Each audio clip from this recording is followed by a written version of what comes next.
Hi, I'm Pep, and this is a Pep Talk.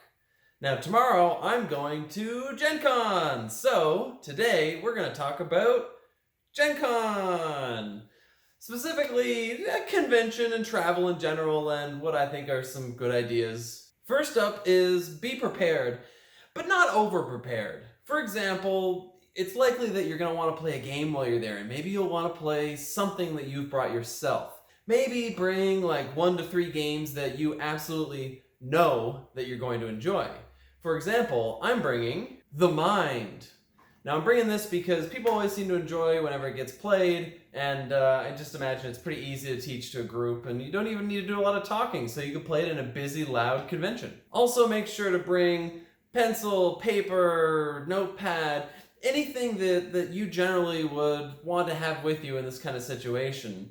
If you use your phone a lot, think about bringing a portable battery. Make sure to bring your charger, your cable. Heck, bring an extra charger cable just in case yours stops working or you lose it. Who knows? Another thing to think about is what you're going to do while you're there. Now, if you're like some people I know, you've already scheduled out 15 to 20 different events that you've prepaid for and signed up for and plan to go to. But things change. You might find something more enjoyable in a moment. You might get stuck in a demo of a game that you really like. So just be prepared that there's going to be things that'll come up that will distract you from things you already have planned. Speaking of schedules though, something important is, as everyone says, you want to make sure to shower, wear deodorant, and eat. I think eating is one of the more important things, and maybe scheduling out a time to eat is a good idea. If you have friends at the convention, scheduling a time with them is a great way to make sure that it gets done. If you all agree ahead of time to meet for lunch at 12 in front of a particular booth or something like that, then that is going to happen. You've already made this plan with your friends, so you're likely not going to skip on it or bail.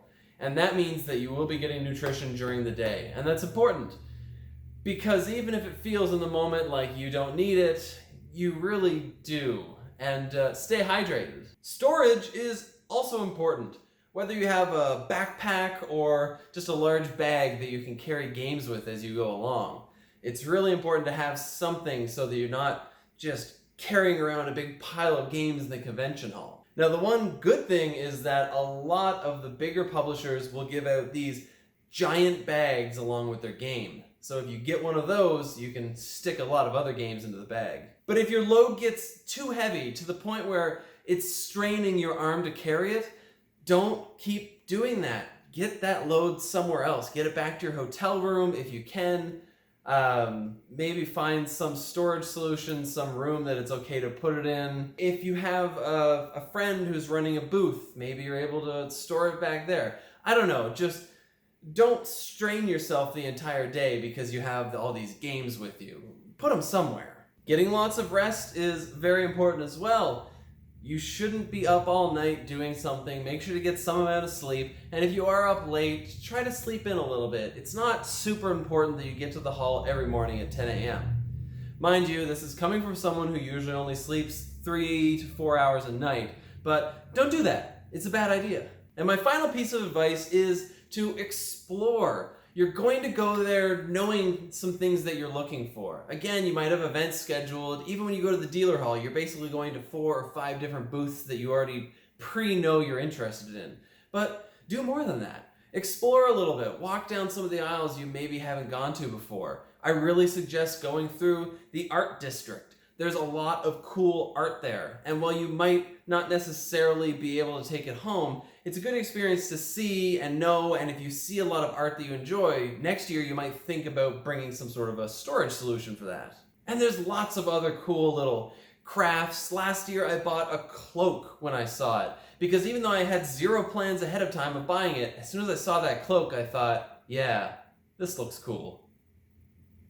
And I was right. And a lot of the fun experiences I've had at previous Gen Cons have been playing smaller games from different publishers that I'm not used to.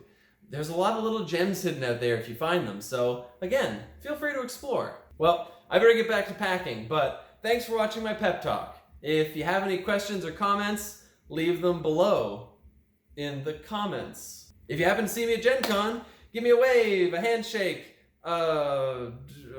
dance move, whatever's comfortable.